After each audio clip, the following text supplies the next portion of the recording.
What's up, everyone? Welcome back to another review. And this time we're taking a look at Mandy, directed by Panos Cosmates. This movie stars Nicholas Cage and Andrea Riseborough. The story of Mandy is this. Cage and Andrea play this couple named Red and Mandy, who live a remote, quiet life.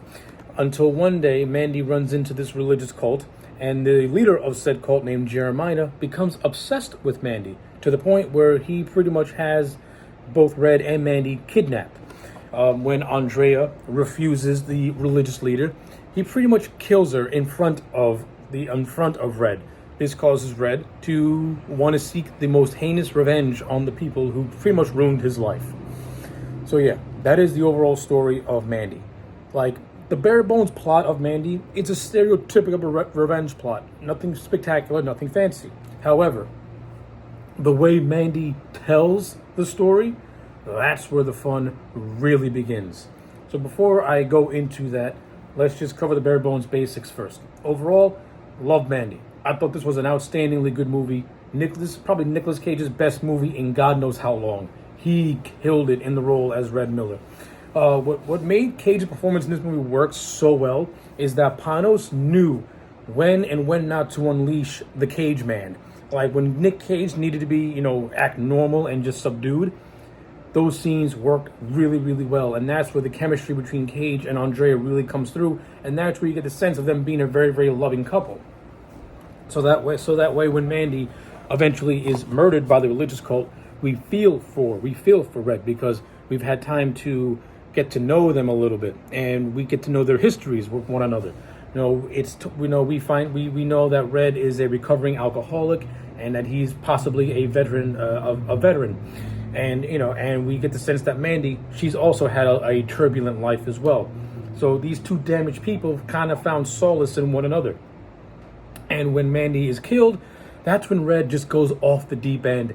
He drinks vodka, he takes cocaine, he takes some tainted LSD, and it just puts him on this mind-bending, drug-induced revenge.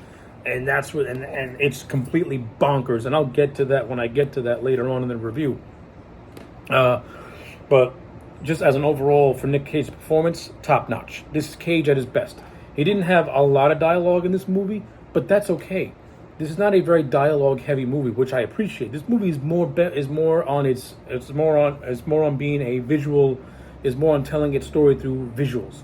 And from a production value standpoint and from a visual standpoint, this is the best-looking horror movie I've ever seen. The cinematography in Mandy is so beautiful. It's like watching these paintings come to life. That's how vibrant the visuals are. That's how useful the color palettes are, which are like these pinks, reds, and blues, and purples. Beautiful.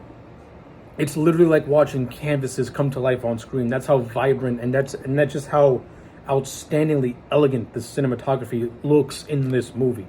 I cannot praise the visual aesthetic of this movie. It is fantastic. Awesome cinematography. Really good direction by Panos Cosmates. Got nothing bad to say from the production side of things. Now, aside from Nicolas Cage, the supporting cast around him, they're really good. Andrea Riseborough, who played Mandy, I thought she was fine in the role as well. Her and Cage got good chemistry. Linus Rouge, who plays Jeremiah, the leader of this cult, of this religious cult, he comes across as very, very intimidating, and just as this self-absorbed, vile human being who you can't wait to see get his at the end of the movie, which he does in horrific fashion. But as an overall performance, I thought Rouge was really, really good. He did a really good job at kind of doing this Charles Manson-like cult leader, mixed in with this maniacal televangelist type of thing, and it worked really, really well. Really enjoyed the performance. You also get little bits by Bill Duke, who plays a guy called Carruthers, who is the best friend of the Red character. Bill Duke, he's done movies like Predator, or he did movies like Predator and stuff like that, and Commando with Arnold. Bill Duke, he's a really good character, a really well-seasoned and underappreciated character actor. And even though Bill Duke has one scene in this entire movie, it's a really good scene. And I like it. And Bill Duke is Bill Duke. He's never going to put on a bad performance, no matter if he's in 2 scenes or 1 scene. Bill Duke's going to do good by you. So good to see him. Richard Brake has a little role in this movie as a chemist, who is the guy who created the LSD that was tainted, that just makes you go into like this mind bender. Love seeing Richard Brake in the movie. Wish him and the Carruthers character would have had a little bit more to do instead of just having 1 scene. I think it would have been better if they had maybe like 2 scenes. Maybe have Red and Carruthers appear at the opening of the movie, since Red is kind of like a lumberjack type of character. Have the Carruthers character be along with him and have them share some dialogue where they talk about life and just acting like friends instead of just having Bill Duke have that 1 scene. I would have just given 1 more scene as in the introduction to establish the friendship between the two. That's what I would have done. And also, I would have done a little bit more with the chemist character. Maybe show flashbacks to when he sold the tainted LSD to this biker gang known as the Black Skulls, and see how that corrupted their minds and turned them into these sadomasochistic cannibals in a way. Another thing about this movie that I liked that it presented, that I think could have been more expanded upon, is the Black Skulls biker gang. It's pretty much hell of the Cenobites in this movie.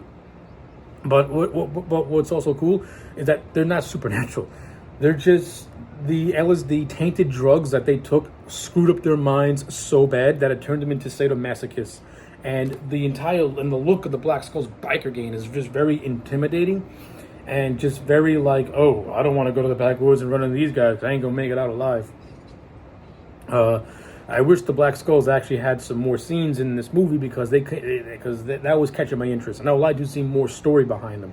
But in the way the movie utilized the Black Skulls, I liked it. You know, we see their introduction, we see them kidnap Red and Mandy, and then we see Mandy just kill all 3 of them in glorious fashion, and it's fun. It's a lot of fun. The death of when Mandy's death scene happens, it's gruesome, it's heart-wrenching, and Nicholas Cage's performance is outstanding. The way he sells the heartache of being forced to watch the love of his life pretty much be burned alive by this religious cult it's such a heart-wrenching scene, and Nicolas Cage's performance is so well done. And of course, it's from that scene where he pretty much drinks vodka, takes cocaine, does LSD, and then goes on a kill-happy spree to get his revenge. And that's where the movie really starts to pick up steam. And that's where the bonkers insanity approaches. The way he dispatches these people is glorious. He kills the biker gang in gruesome fashion. He has a chainsaw duel with one of the members of a religious cult, and that is glorious. He chops the head off one person. He sticks up like an axe or something, like a pickaxe, through one guy's mouth, and it's just gruesome to look at. And the way he disposes of Jeremiah, he pretty much crushes his skull till his eyes pop out. Awesome. The violence in this movie is so creative, it's so graphic, it's so over the top, but it matches the tone of this movie. And I appreciate that for it. So, if I do have another criticism about this movie, is that I would not have had the Red character live. I would have had him die. Like, in the final battle with the religious leader, I would have had the Red character die, because the amount of shit that he went through and the shit that he does to get to Jeremiah, you can't come back from that. And him coming down from the high and living a normal life, I don't know. It didn't seem right to me. And I would have had his character just die once he got his revenge. Maybe die of an OD since he took so much shit. That's what I would have did, personally speaking. I think it would have added more to the movie if the Red character did not survive all the way to the end and didn't drive off into the sunset, so to speak, which is what he does. Even though I think the visual of that does look freaking awesome. So yeah, those are my basic thoughts on Mandy. Overall, for me, this movie is a solid 9 out of 10. I highly recommend this movie. You are missing out if you have not seen this yet. Definitely worth a watch. Definitely one of Nicolas Cage's best movies and performances in God knows how long. So yeah, 9 out of 10 for Mandy. Let me know yours in the comment sections down below. Like the video and subscribe, and I'll check you back next time for more.